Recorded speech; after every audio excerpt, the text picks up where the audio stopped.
क्या किया? आग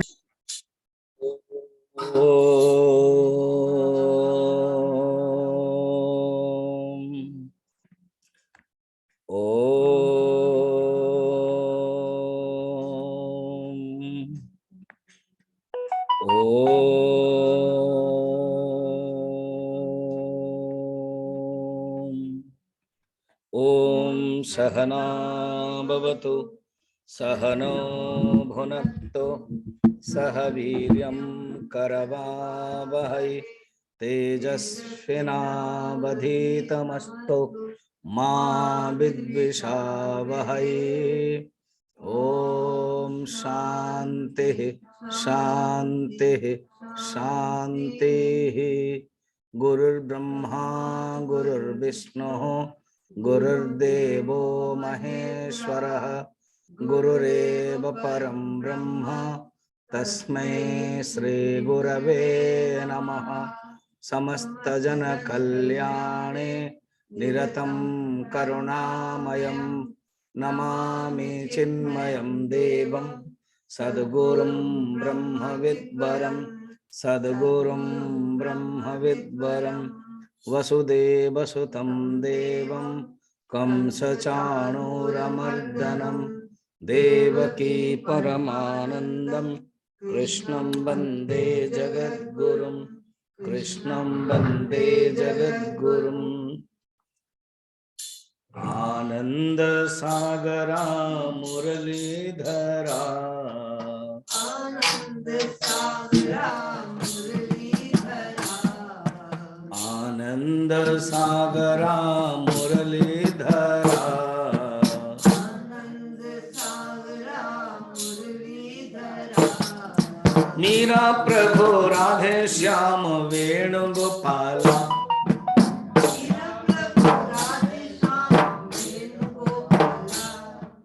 मीरा प्रभु राधे श्याम वेणुगोपाला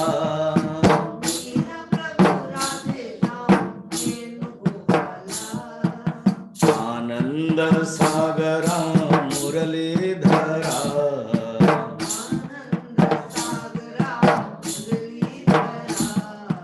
नंद यशोदा आनंद किशोरा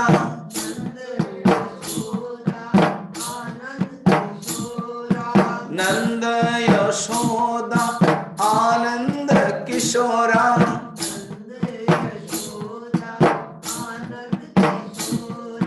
जय जय गोकुल बाला जय वेणु गोपाला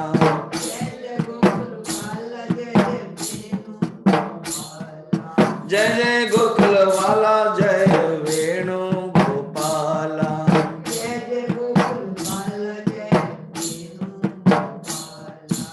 आनंद सागरा मुरलीधरा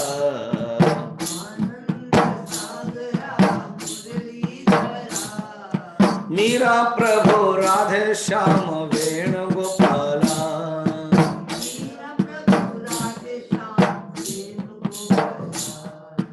वेणुगोपाला वेणुगोपाला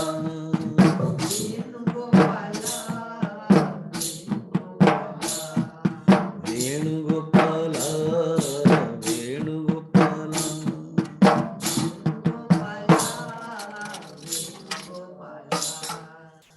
बोल वृंदावन बिहारी लाल की गीता माता की नमः पार्वती पतये हर हर महादेव।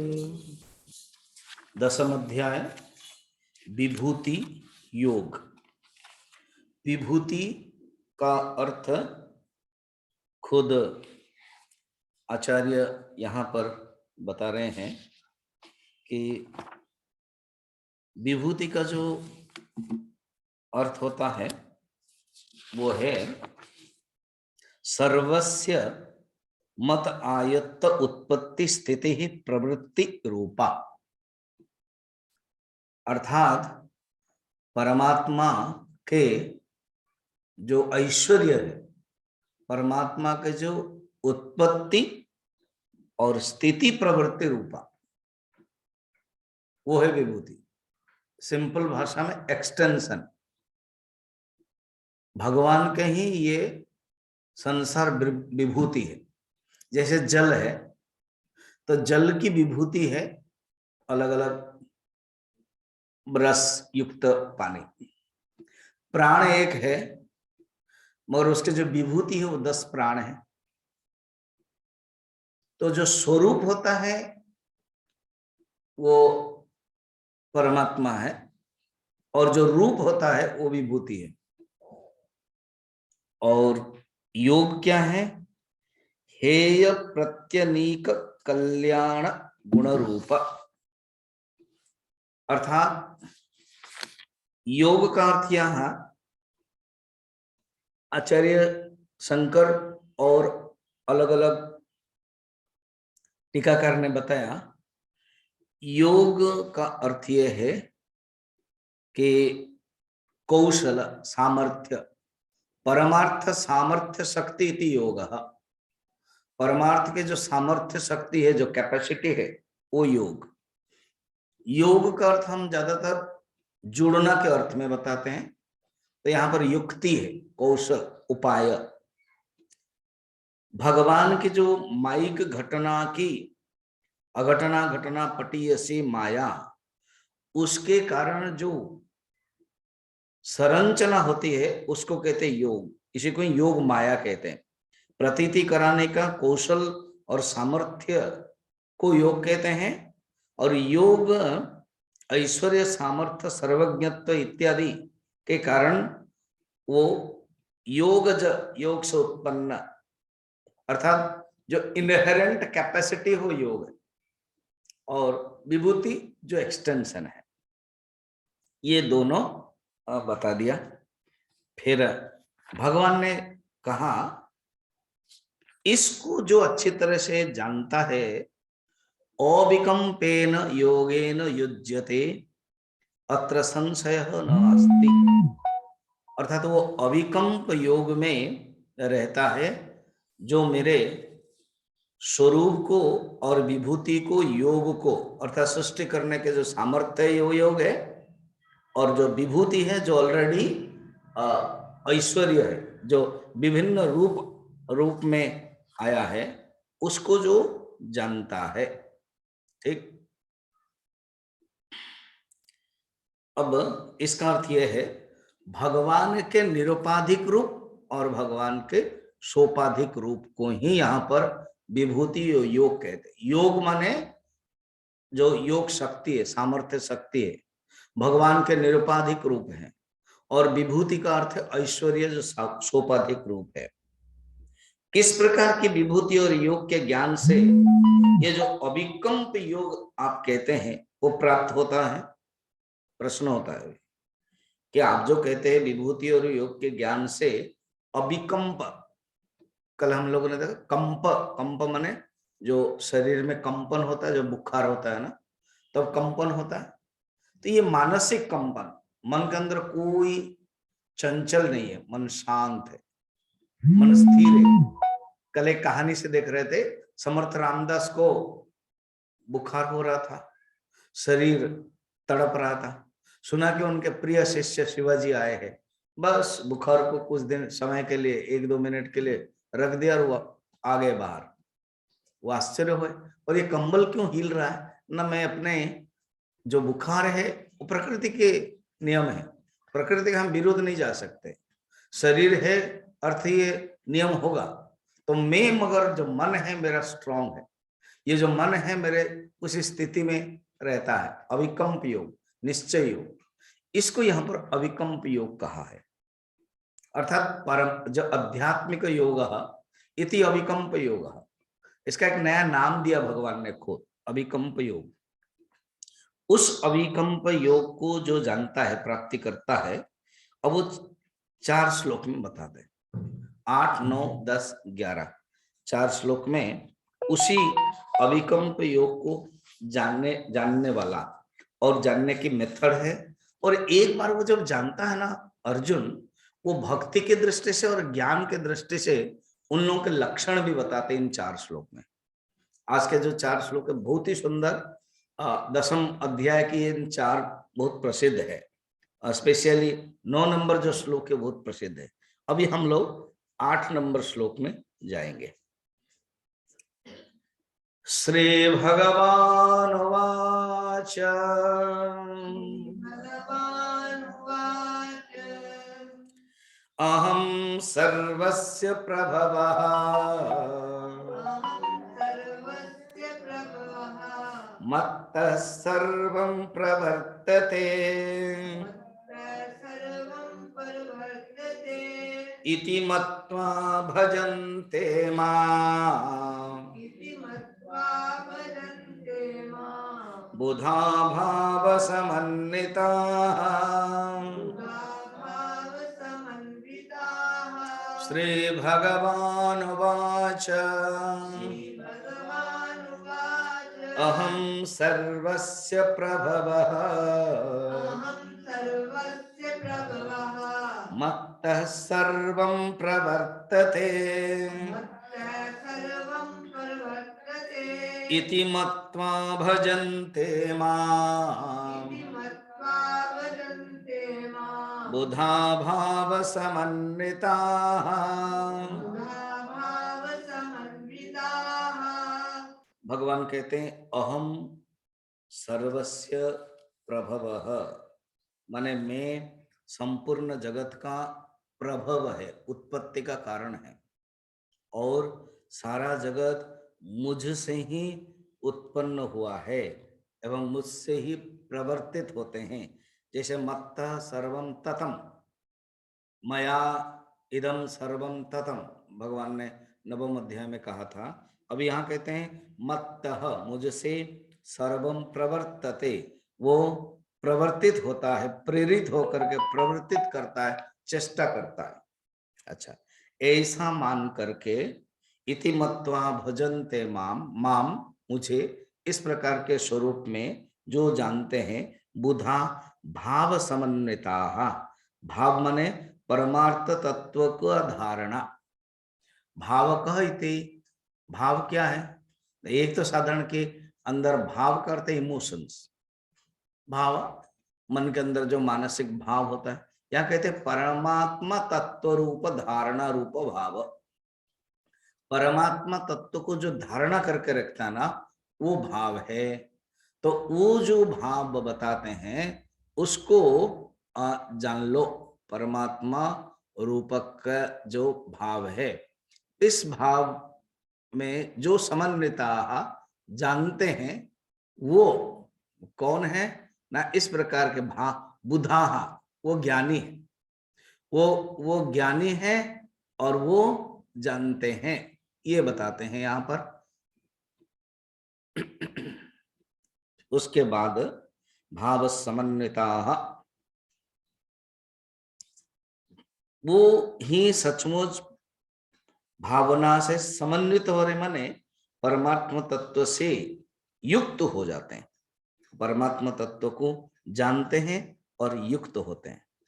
में भगवान के जो दो रूप है, एक है सर्वात्मकत्व और एक है सर्वेश्वरत्व। ये क्या होता है स्वामी जी? ये दो टेक्निकल शब्द। सर्वात्मकत्व का अर्थ है मैं सब में हूं, उत्पत्ति का कारण अर्थात उपादान कारण। जैसे घड़े में मिट्टी है, ये उपादान, उसको बोलते हैं सर्वात्मक। सर्वाधारे अखिला मणि, आत्मबोध में भी है, वो सर्वाधार है और अखिलात्मनि है। तो सर्वात्मकत्व उपादान कारण, सर्वेश्वरत्व निमित्त कारण, वो ईश्वर है, वो सर्वज्ञ है। तो घड़े जब बनता है तो मिट्टी उपादान कारण है, उपादान कारण माने मेटेरियल कॉज, और निमित्त कारण माने जो बनाने वाला है। तो जो उपादान कारण मेटेरियल कॉज, वो उदाहरण की दृष्टि से जड़ होता है, मिट्टी जड़ है, मगर जो निमित्त कारण है वो चेतन, उसके अंदर तीन शक्ति, क्या न, ज्ञान शक्ति, इच्छा शक्ति, क्रिया शक्ति। किसी कुम्हार को अगर बनाना है घड़े, मिट्टी से घड़े, तो उसके पास ज्ञान होना चाहिए, तभी होगा। ज्ञान है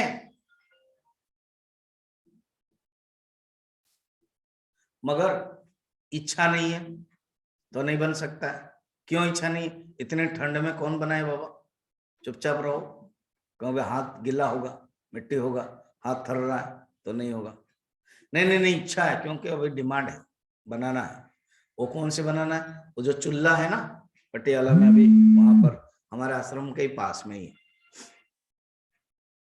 वो जो आग लगाने के लिए चूल्हा होता है, उसमें लकड़ी या कोयला देते हैं, तो वो वहां बहुत भरते हैं। गर्मी के दिन में जो सुराही है पानी रखने के लिए वो है। फिर उससे थर्मस फ्लास्क जैसा है बोतल, वो मिट्टी का ही भी बना देते हैं। तो उसके अंदर इच्छा होनी चाहिए, उसके पहले ज्ञान होना चाहिए कि ये गर्मी के दिन के लिए क्या जरूरत है, ठंड के दिन के लिए क्या जरूरत है। ये दो हो गया, ज्ञान शक्ति, इच्छा शक्ति। तीसरी है क्रिया शक्ति, वो आगे बढ़े। ज्ञान भी है, इच्छा है, चुपचाप बैठे नहीं होगा। तो निमित्त कारण में ज्ञान शक्ति, इच्छा शक्ति, क्रिया शक्ति है। भगवान के अंदर वही है। तो सर्वात्मकत्व, सर्वेश्वरत्व, इसके बारे में बुद्ध लोग जानते हैं। और वो परमात्मा के बारे में जब जानते हैं, उससे और कनेक्शन होते, युक्त संबंध होते हैं, तो उनको मुक्त हो जाते हैं। अब कहते हैं उस परमात्मा के साथ जब वो जानते हैं तो भक्ति की भाषा से, अब इस श्लोक कहते हैं, इसलिए भक्ति संप्रदाय में इस श्लोक को बहुत ही माना जाता है और भागवत के साथ इस श्लोक को जोड़ा भी जाता है। बहुत ही सुंदर श्लोक है, उसको देखते हैं। मच्चित्ता मद्गत प्राणा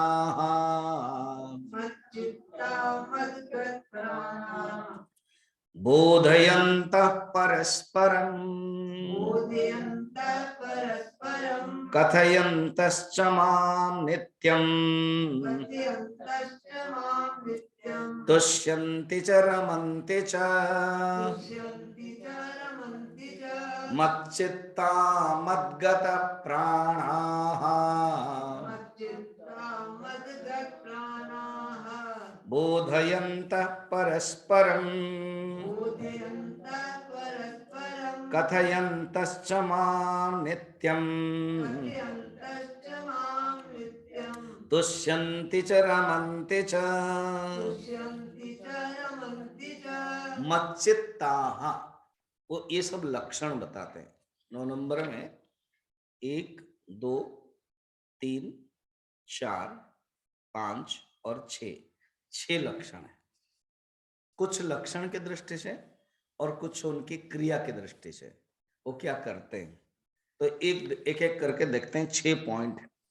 फर्स्ट है मच्चित्ताः, उनके जो चित्त है ना वो मुझ में लगा हुआ है। तो यहाँ पर मन नहीं बताया।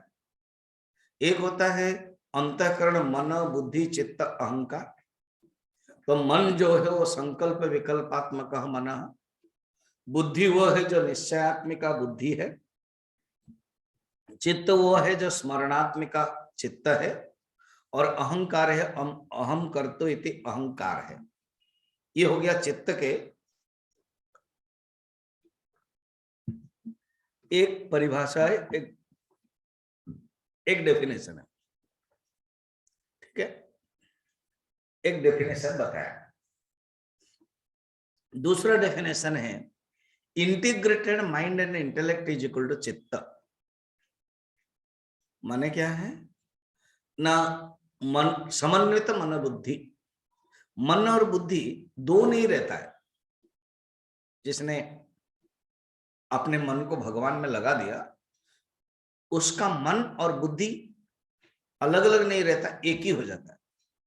उस समय उसका नाम चित्त है। तो चित्त दो प्रकार के व्यवहार होता है।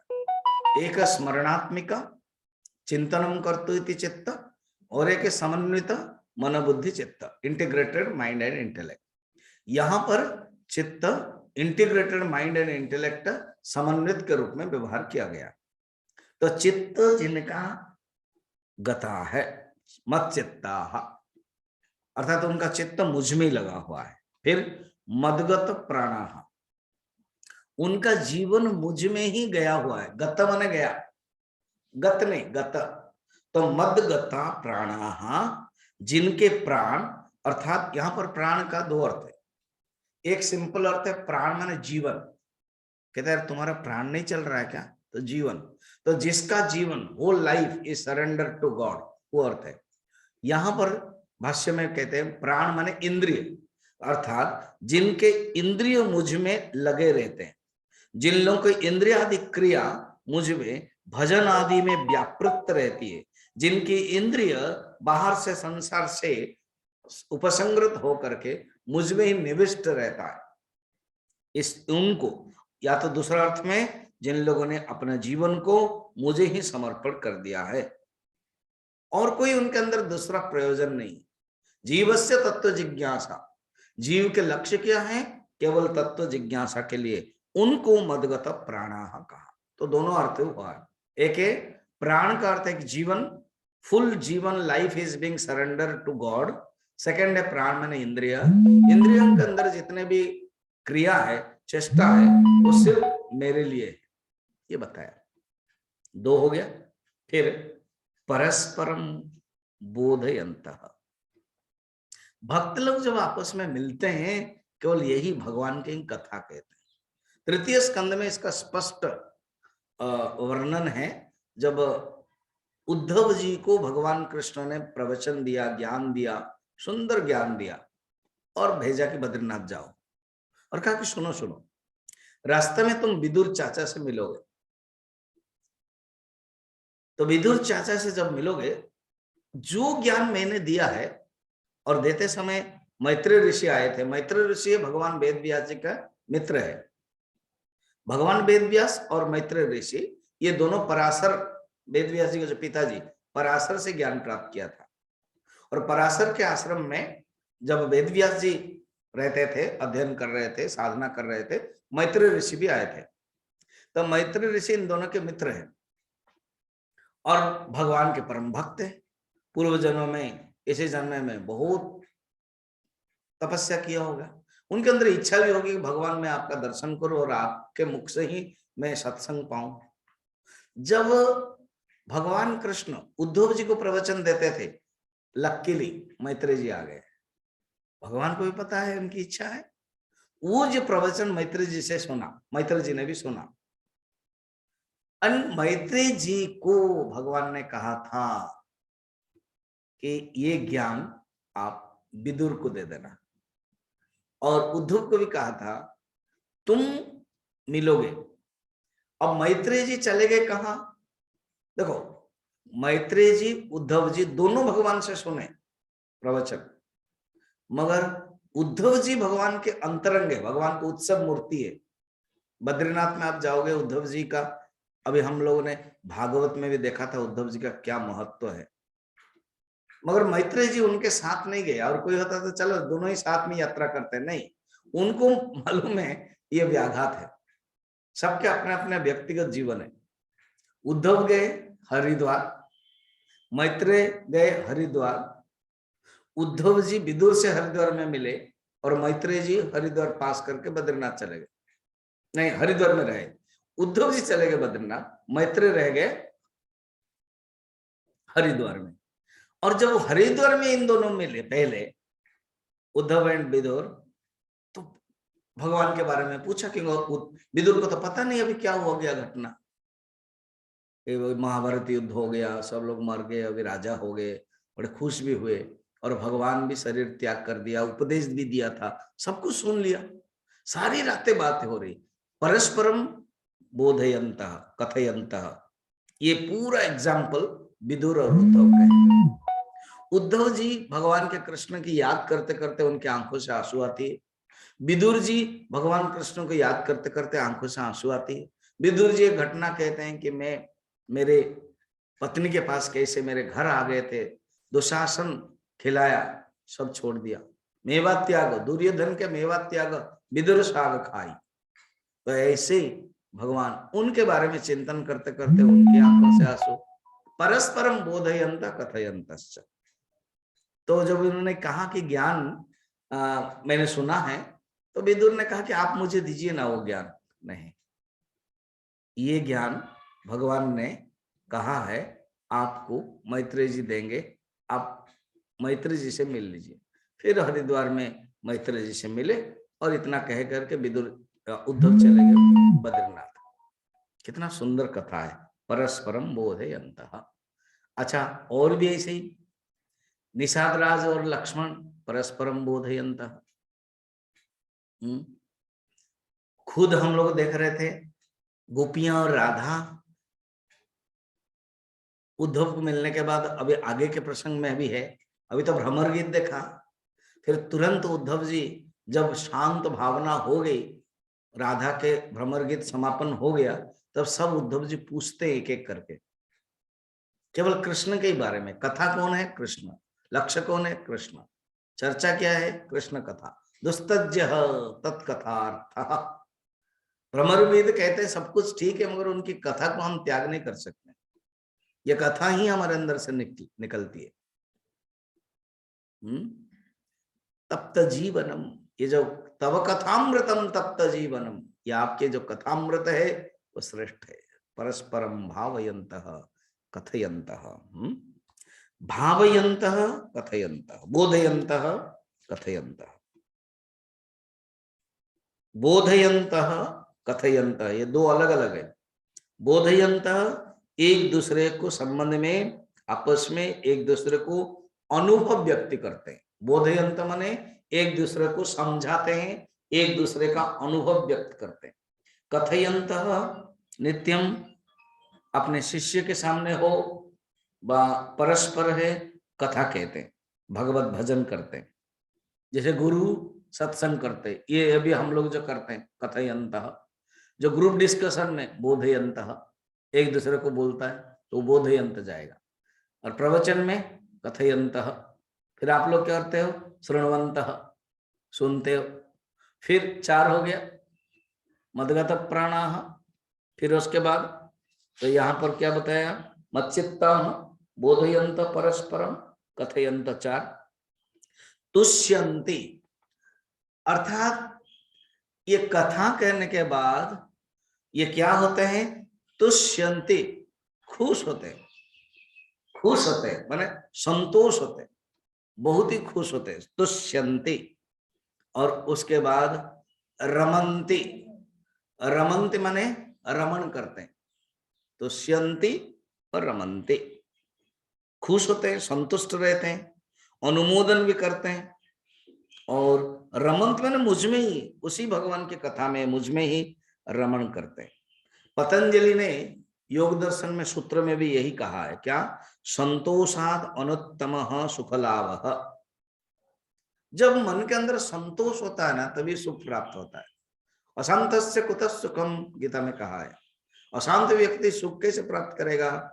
तो संतोष, कंटेंटेड मन, कंटेंट होना चाहिए। संतोष सुख प्राप्ति। पुराण में भी कहा गया है, यच्च काम सुखम लोके यच्च दिव्यम महत् सुखम तृष्णा क्षय सुखैसेत नारहत षोडशीम कलाम। अर्थात लोक में जो कामजनित सुख है ना, और जो दिव्य महान सुख है, वो तृष्णा क्षय से प्राप्त होता है। और वो तो तृष्णा क्षय ही संतोष है। बाकी जो काम जनित सुख है वो बिल्कुल मनुष्य को कैसे ना अग्नि में जैसे घी डालते, न जातु काम कामानाम उपभोग्य न साम्यते हविषा कृष्ण मर्ते भूय एवा विवर्धते, इस प्रकार के होता है।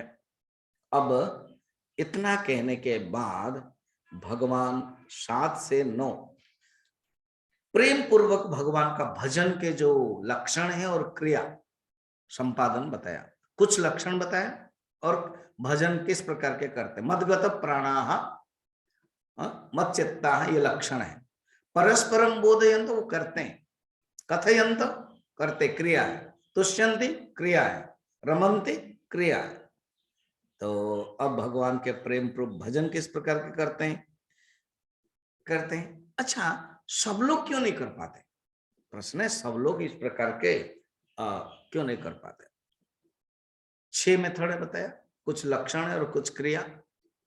तो उत्तर है कि सब लोगों का जो प्रायोरिटी है वो अलग है। उनका मन इसमें आनंद नहीं आता है, उसको उसमें खुश होना चाहिए। कि कुछ लोग हैं इसमें तुष्यंते रमन्ते नहीं होता। हाँ ठीक है, कभी कभार सत्संग कर लिया, कभी कभार महीना में भजन कर लिया, कभी कभार मंदिर गए, हर रोज क्या बाबा सत्संग, उनको प्रायोरिटी अलग है। अच्छा, द्वितीयतः शास्त्र के अनुसार, शास्त्र अनुमोदित उत्तर है, उनको कृपा नहीं हुई, भगवान की कृपा नहीं हुई। जिनके जो ऐसे कंटिन्यूस करते हैं, भजन करते हैं, उनके ऊपर भगवान कहते कृपा करते हैं। तो 10 नंबर श्लोक में उनके ऊपर कृपा करते हैं। भक्त के प्रति भगवान की कृपा कैसे होती है, कृपा होने की मेथड होना चाहिए। तो कृपा कौन से भक्त के लिए होते हैं ये बताते हैं। तो 10 नंबर में बताते हैं, हम लोग देखते हैं। तेषां सततयुक्तानां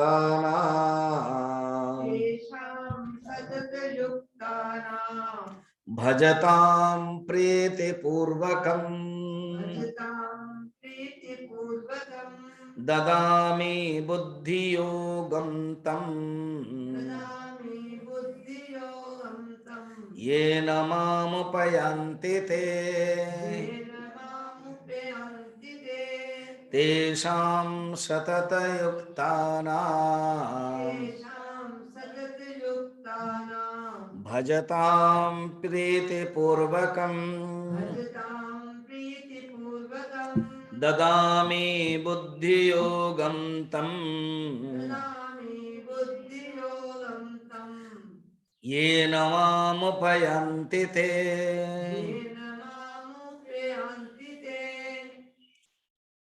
प्रीति पूर्वकम भजताम, जो एक विशेषण देते हैं भजन करने वाले, और जो विशेषण देते हैं क्या है, जो प्रीति पूर्वक भजन करता है।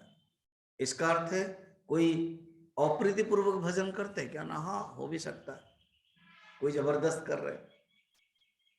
अब कभी कभी आप अलग अलग सब आश्रम में वो कीर्तन करने की विधि है, वृंदावन में, हरिद्वार में और अयोध्या में, कोई भी आश्रम में एक भगवान के होता है और कीर्तन करते हैं। वो कीर्तन में 3-4 घंटा एक भक्त को करना पड़ता है।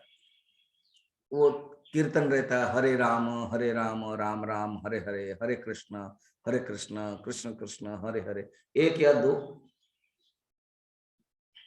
3-4 घंटा फिर कर लिया, फिर अपना भोजन करने के लिए गए, रेस्ट लिया, फिर बाद में आए। तो इस प्रकार 7-8 घंटा उनको करना पड़ता है। कितने साल से हैं? 20-25 साल से। कहेंगे बिल्कुल नहीं, अच्छी चीज है, देखने में अच्छा लगता है, सुनने में भी ऐसे कंटिन्यूस है। बहुत कुछ लोगों को करते करते मजा आ गया, इवन रात में भी सोएंगे हरे राम राम राम बोलते हैं, उनका नस नस में आ गया। और कितने लोग जबरदस्त है, उनका मुंह से ही पता चलता है कि जबरदस्त वो कर रहे हैं। पहले पहले तो स्टार्टिंग में है हो गया, उसके बाद हरे राम राम राम हरे हरे ऐसे करते, मैंने देखा है। अच्छा, अच्छे से करो ना, आपको क्या पता चलता है, हम रोज करते हैं ना, इसलिए पता चलता है। तो यहाँ इसीलिए भगवान यहाँ कहते प्रीति पूर्वकम, जो भी करो प्रीति, खाओ भी प्रीति पूर्वकम। तो वही खाना, वही सब्जी, वही रोटी, वही भाजी, वही साग, कितना खाओगे। गुरुजी बड़ा सुंदर एक जोक करते हैं। एक आदमी नौकरी करता था फैक्ट्री में, और फैक्ट्री डाइनिंग हॉल में सब अपना अपना टिफिन निकालते थे। कोई पत्नी या माँ कोई जो जो भेजते थे, किसी को हलवा रोटी, किसको रोटी एंड साग, पंजाब में तो रोटी और साग बढ़िया होगा, उसमें पनीर होगा बढ़िया, तो खाता। ये जो एक आदमी है ना, खोलता था और बोलता था वही ब्रेड, रोज वही ब्रेड करके खाता था। तो उसका जो बगल का जो दोस्त है, उसने कहा भाई मैं देख रहा हूं तुम हमेशा ही वही ब्रेड, तो अपने पत्नी को तुम क्यों नहीं बोल रहे हो ब्रेड के बदले कुछ दूसरा दे दे। मैंने शादी नहीं किया। तो तुम शादी नहीं किया तो तुम्हारे माँ को क्यों नहीं बोल रहे हो, जो बना के देते हैं कि कुछ दूसरा दे दे। ना कोई नहीं है, मैं ही बनाता हूँ। ना तुम बनाते हो ना, हाँ रोज तुम बनाते हो, हाँ और तुम ही रखते हो ब्रेड ना, हाँ तो तुमको तो पता है कि ब्रेड तुम रखे हो और यहाँ पर ये क्यों करते हो वही ब्रेड ना। मैं सोचता हूँ शायद खुलते खुलते चमत्कार हो जाएगा, कोई ब्रेड ना निकले, पूरी निकले, पराठा निकले,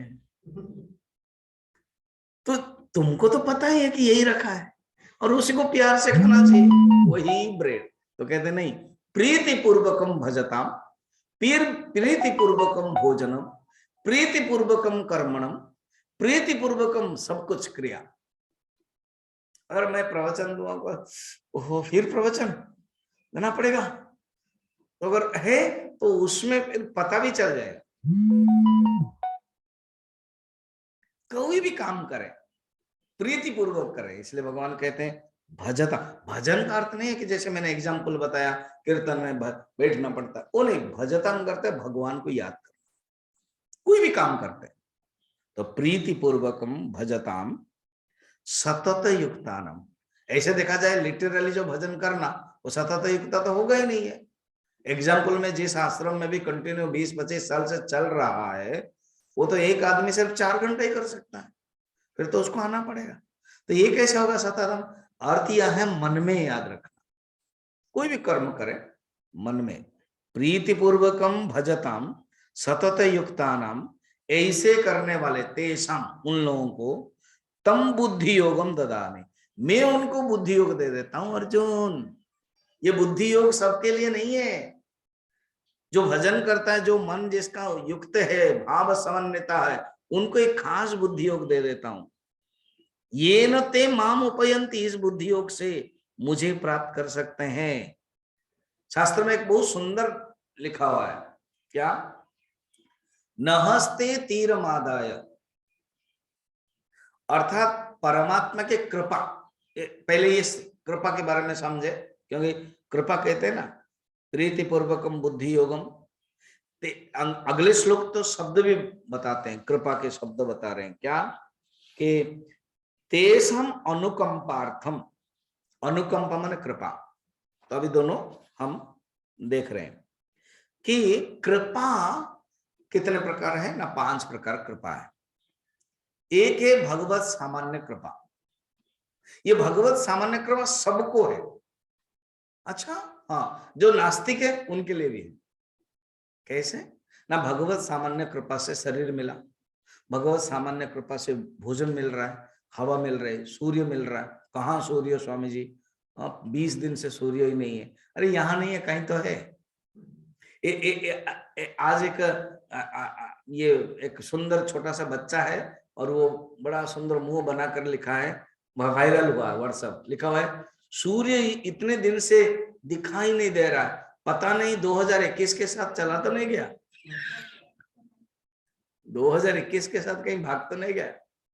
तो कहने का मतलब सूरज कहीं ना कहीं है और वो आएगा। तो हम सब कुछ जो मिल रहा है ना हमें मुफ्त, वो भगवान के सामान्य कृपा समझनी। सेकंड है गुरु कृपा। जीवन में गुरु कृपा मिल गई है, गुरु मिले। गुरु जी बोलते साधु सबका, गुरु आपका। इन अनेक साधुओं में जिसको आपने ग्रहण कर लिया वो गुरु है, तो गुरु कृपा। तीसरा है शास्त्र कृपा, शास्त्र को अध्ययन किया, गुरु तो ही शास्त्र बताते, शास्त्र का अध्ययन किया। गुरु कृपा में ना 5 प्रकार के गुरु होते। एक है पिता माता भी गुरु है, दूसरा है शिक्षक गुरु है जो आपको सिखाया है, तीसरा है जो आपको मंत्र दिया है, मंत्र गुरु, दीक्षा गुरु, कर्ण गुरु भी बोलते हैं क्योंकि कान में वो बताते हैं।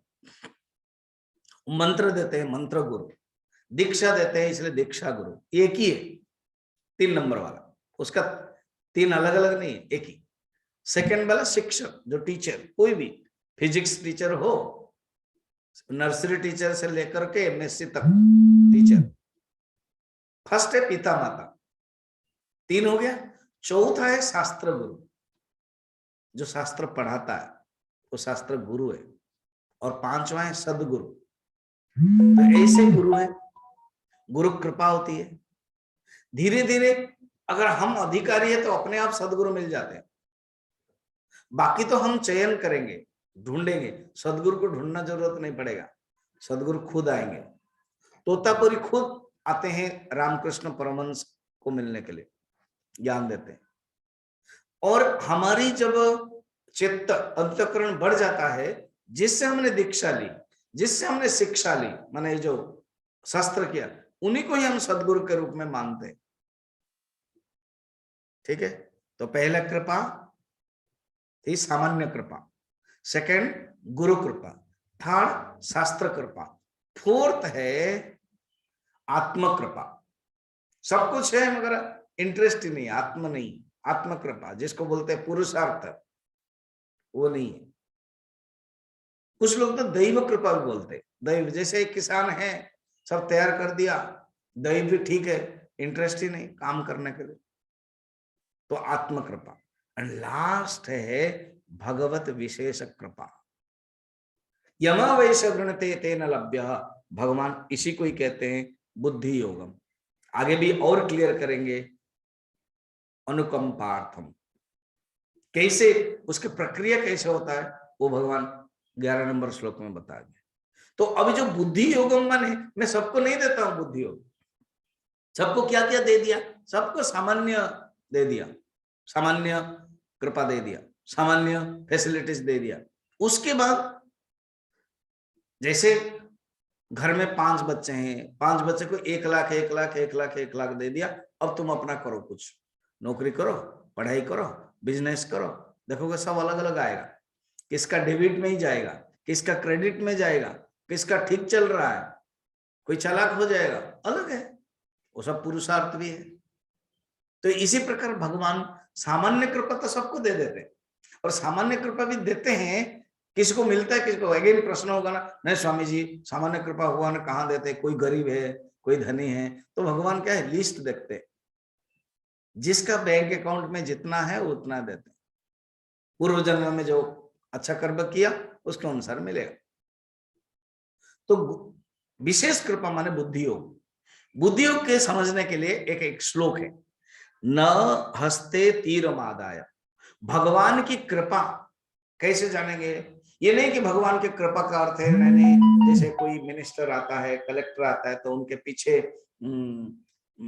गार्ड रहते हैं, तो ऐसे कोई व्यक्ति को कृपा का अर्थ नहीं है कि कोई गार्ड रहता है और तीर पकड़ करके कोई सैन्य रहता है। साधकान देवा रक्षन्ति, कोई देवता लोग साधक को रक्षा करते हैं, यम तो रक्षितुम इच्छन्ति, अगर भगवान उसको रक्षा करने के लिए चाहते हैं, क्या करते हैं, बुद्धिम तम नियोजयन्ति, बस उसको बुद्धि में ही वो आत्म तत्व के बारे में जोड़ देते हैं और वो बुद्धि योग दे देते हैं, ये सबसे हाईएस्ट है।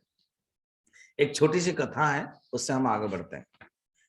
एक मुसलमान एक युवक है, घर में कोई नहीं था, ये सही कथा है, 50 साल के पहले कोई नहीं था, वो चल पड़ा हरिद्वार, उत्तरकाशी, गंगोत्री आदि में, उसको अच्छा लगने लगा और वो ध्यान करने लगा, साधना करने लगा। उसके एक स्वप्न आया कि तुम गुरु के पास जाओ और गुरु से ज्ञान लोगे, दीक्षा लोगे, और एग्जैक्ट वही गुरु को भी स्वप्न आया कि एक शिष्य है, वो आएगा, उसको तुम्हें दीक्षा देनी है। तो वो गया, गुरु बैठे, कहा कि तुमको स्वप्न आया क्या कल, उसने हाँ, ठीक है बैठो। तो उन्होंने बैठने के लिए कहा, मंत्र दे दिया, फिर कहा इस मंत्र में तुम्हें अगर कोई तकलीफ है, तुम्हारा मन अगर चंचल हो रहा है, तो तुम क्या करना, फिर मेरे पास आ जाना। तो लड़का हंसने लगा। तो गुरु आश्चर्य, ये हंस क्यों रहा है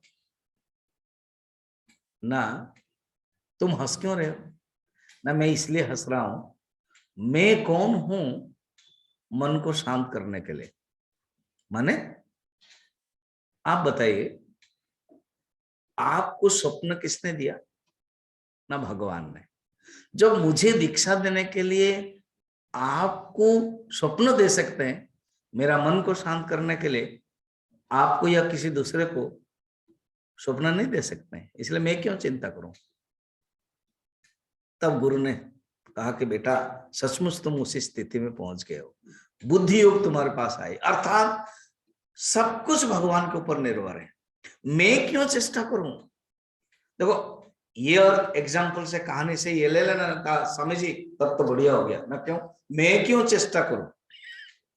ना ना ना, वो उसी स्थिति में पहुंच गया था, उसी स्थिति में पहुंचने के लिए हमें चेष्टा करना पड़ेगा। उसने पूर्व जन्म में कर लिया था, इतना पूर्ण समर्पण था, तो बुद्धि योग उसी को मिल जाता है। तो भगवान ने उसको बुद्धि योग दिया। अब कहते हैं स्वाभाविक बुद्धि द्वारा जो भगवान बुद्धि योग देते हैं, उस बुद्धि योग से भगवत प्राप्ति के लिए जो प्रतिबंध है ना, उसका भी भगवान नष्ट कर देते हैं। माने बुद्धि योग मिलता है, और ये बुद्धि योग की प्रक्रिया कैसे होती है 11 नंबर में, वो बुद्धि योग जब मिलता है, माने बुद्धि मिलती है, बुद्धि योगम ददामि, तो उसकी प्रक्रिया उसके अंदर कैसे चलता है। बाहर भगवान आते हैं क्या, बाहर कोई गुरु आते हैं, जैसे अभी कहानी में देखा स्वप्न दोनों को हुआ, शिष्य गया, तो ऐसे होता है। तो ये हो सकता है, मगर जो क्रिया, जो प्रक्रिया है वो बहुत ही सुंदर है। 11 नंबर में प्रक्रिया बताते हैं, ये जानना चाहिए कि किस ढंग से बुद्धि योग काम करता है, बाहर से कि अंदर से। तेषामेवानुकंपार्थम्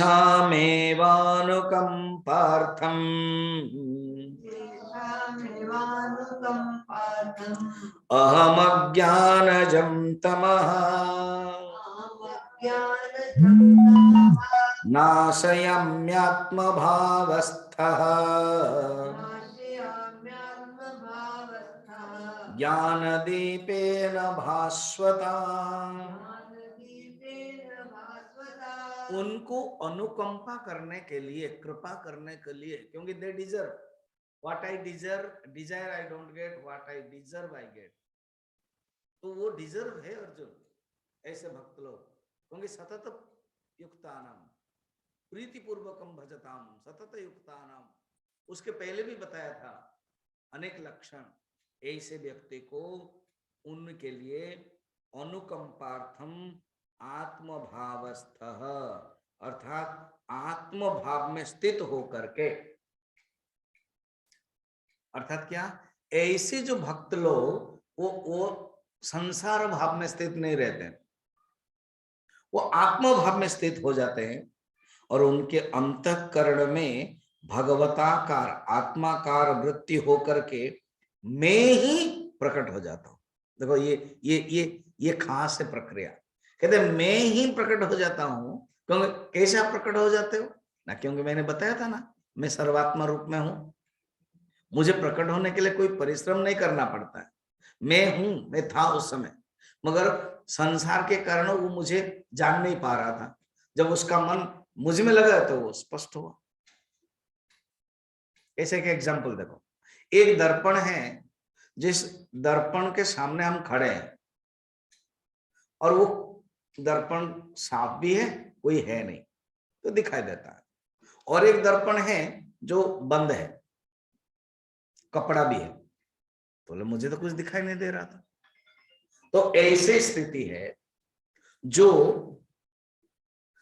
पहले संसार में युक्त होने के कारण मैं रहते हुए भी मुझे जानता नहीं है, मगर अभी वो जान लेता है मुझे, अभी वो मुझे अनुभव कर लेता है, जान लेता है, और मैं उसके अंदर के रूप में प्रकट भी हो जाता हूं।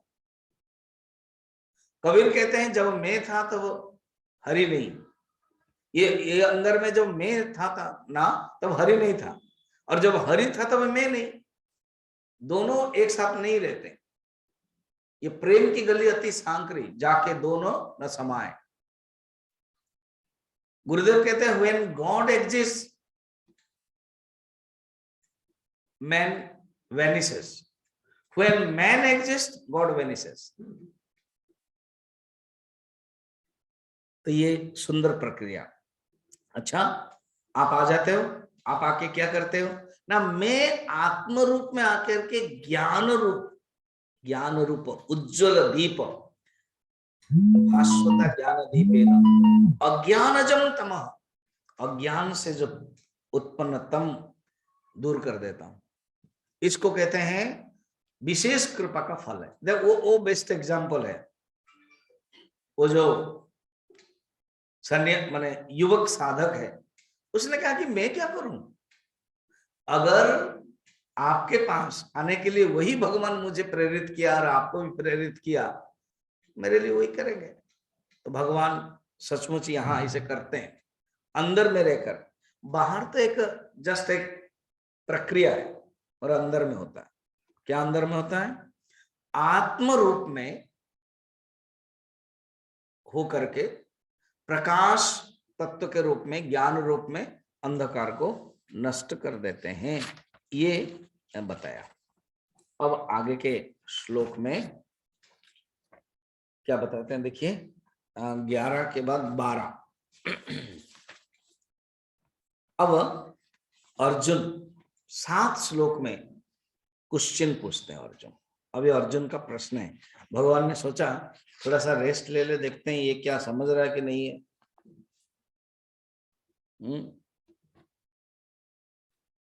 तो भगवान की विभूति और योग श्रवण करने के लिए उत्कंठ है, तो उन्होंने अनुभव किया कि जो विभूति और जो योग है वो तो मैंने सुना ही नहीं, अभी तो भगवान प्रारंभ किया ही नहीं, तो हम जानना चाहते हैं। तो भगवान ने जो सर्वेश्वरत्व, अनादिम अजम महेश्वरम आदि बताया, तो अर्जुन के मन में ज्ञान हो गया, जो मेरे सामने जो कृष्ण खड़े हैं, मुझे जो उपदेश दे रहे हैं, मेरे जो रिलेटिव है, जो वसुदेव के पुत्र, ये साधारण नहीं है, ये भगवान है, परम ब्रह्म है। देखिए स्पष्ट कह रहे हैं 10वें अध्याय में, 10वें अध्याय तक आते आते, क्योंकि 9वें अध्याय भगवान ने अपना स्वरूप बताया, 8वें अध्याय में मैं कौन हूं निरुपाधिक बताया, इसलिए यहां स्पष्ट अभिव्यक्ति करते आप कौन है। आप एक साधारण माखन चोर नहीं है, आप गोपियों के प्यारे नहीं है, तो आप है कौन बता रहे। अर्जुन उवाच परम ब्रह्म परम धाम पवित्रं परमं भवान् पुरुषं शाश्वतं दिव्यम् आदिदेवम् अजं विभुम् आहुस्त्वां ऋषयः सर्वे देवर्षि नारदस्तथा असितो देवलो व्यासः स्वयं चैव प्रवेशि में। आप कौन हैं? आप ही परम ब्रह्म है, आप परम धाम भी है, पवित्रम है, परमम श्रेष्ठ है। आप श्रेष्ठ है, पुरुषम शाश्वतम, दिव्यम आदिदेवम अजम विभुम, आप अज है, आप दिव्य आदिदेव है। जो ऋषिगण है, आहुहु वशिष्ठ आदि ऋषिगण, जो हम लोगों ने अभी सप्तर्षि देखा, सप्तर्षिगण है। जो देवर्षि नारद है, जो मुख्य भगवान के भक्त है, जो स्तुति करते हैं। असित, ये असित कौन पता है? कश्यप ऋषि मरीचि के पुत्र है, और कश्यप इज पावरफुल प्रजापति है। उन्होंने तपस्या करके, कश्यप ब्रह्मा के डायरेक्ट पुत्र नहीं है, ब्रह्मा के डायरेक्ट पुत्र ये क्रतु, पुलह आदि सब, मैंने जो 10 पुत्रों के बारे में बताया। मरीचि है, मरीचि के पुत्र कश्यप, मगर कश्यप एक प्रजापति बने। प्रजापति माने क्या है? जो बाद में सृष्टि करते हो प्रजापति, मनु प्रजापति बने, और ये नव ऋषि लोग प्रजापति हुए। दक्ष बेस्ट प्रजापति कर्म किया था मगर गलत किया था, इसलिए भागवत में आता है कि भगवान शिव जी ने, गण ने कैसे काट दिया। प्रजापति माने जो सृष्टि का भार लेते हैं और वो करते हैं। उसमें जो कश्यप है उनके 13 पत्नियां हैं, और जब हवन यज्ञ करते हैं, पूजा करते हैं, हवन करते हैं, सबका हम लोग गोत्र बोलना पड़ता है। अगर कोई गोत्र भूल गया तो बस कश्यप गोत्रस्य कह देने से चल जाता है। क्यों? ज्यादातर कश्यप से ही सब सृष्टि हुए। 13 पत्नी से दीति, दीति से दैत्य, अदिति आदित्य देवता आदि सब। उसमें से एक तपा करके एक स्त्री थी जो 13 में से, उसमें 2 पुत्र हुए, वत्सरा और असित। हो गया। फिर असित ने, असित हो गया, इसका अर्थ कश्यप के पुत्र है। और असित एक पर्णा ऋषि कन्या के साथ विवाह हुए जिसका नाम देवला। ये असित और देवल माने बाप और बेटे दोनों ही भक्त है। भगवान को जो प्यार करने वाले, स्तुति करने वाला है वो असित और देवला। देवला देवता को जो ले आते हैं। और व्यास खुद वेद व्यास अपना नाम लिखा, तो व्यास सब लोग, क्योंकि अर्जुन कह रहे हैं ना, एक तो वेद व्यास जी उनके पितामह के भी पितामह होंगे, तो इसलिए जैसे भीष्म के भाई है वेद व्यास पितामह, और उनको भी जानते हैं भगवान का अवतार है, ऋषि है, इसलिए अर्जुन कहते हैं असित देवल व्यास, नाम ले लिया। नारद 4 का नाम ले लिया, और ऋषय बाकी वो 7 लोगों का नाम नहीं लिया, ऋषय कह दिया। ये सब आपके बारे में यही कहते हैं। क्या कहते हैं? कि आप जन्म रहित हो, अजह, आप विभु है, सर्वव्यापी है, और तुम स्वयं भी मुझे भी ऐसे कह रहे हो, आपने भी यही मुझे बताया स्वयं ब्रवीषि में। इसलिए तो भगवान कहते तुम कहना क्या चाहते हो बताओ ना। ना हे केशव, मैं आपको ना कोई नहीं जान सकता। 14 नंबर में सर्वमेतद्ऋतं मन्ये यन्मां वदसि केशव नहि ते भगवन् व्यक्तिम् विदुर्देवान दानवाः। हे केशव, माम वदसी एतत् सर्वम मृतम मन्ये, मैं जो कुछ बोल रहे हो, तुम अपने स्वरूप में संबंध में जो कुछ बोल रहे हो, जो ऋषि लोग भी बोल रहे हैं, ये सब सत्य है, मैं मानता हूं। अर्जुन खुद कह रहे हैं कि अभी मैं मानने लगा हूं आपके, क्योंकि मैं नवम अध्याय तक सुना हूं अच्छी तरह से। आपका जो प्रभाव है, आपने कहा ये जगत आपसे ही मत्ता सर्वम प्रवर्तते, ये मैं स्वीकार करता हूं। जो ऋषि लोग आपके बारे में बोलते वो भी स्वीकार करता हूं। कारण ही ते व्यक्तिम देवा न विदु, ये साधारण जो आपके प्रभाव को, आपके स्वरूप को, निरुपाधिक स्वरूप को कोई भी देवतागण, राक्षस लोग नहीं जान सकते हैं। अच्छा, तो फिर तुम कहना क्या चाहते हो? ना कहना चाहता हूं, बहुत बढ़िया कहना चाहता हूं ना, बताइए, कल बताऊंगा क्योंकि आज टाइम हो गया। तो अभी बताएंगे कि क्या कहना चाहते हैं अर्जुन। देखो कोई किसी को कुछ बोलता है ना कि आप अच्छे हैं, तो इसका अर्थ है बाद में कुछ बताना चाहते हैं। Thank you. अब हम कल देखेंगे। ओम पूर्णमदः पूर्णमिदं पूर्णात् पूर्णमुदच्यते पूर्णस्य पूर्णमादाय पूर्णमेवावशिष्यते। ओम शांति शांति शांति। हरि ओम। श्री गुरुभ्यो नमः। हरि ओम। आप लोग सुन रहे हो, थैंक यू। दूसरे को भी बताओ सुनने के लिए।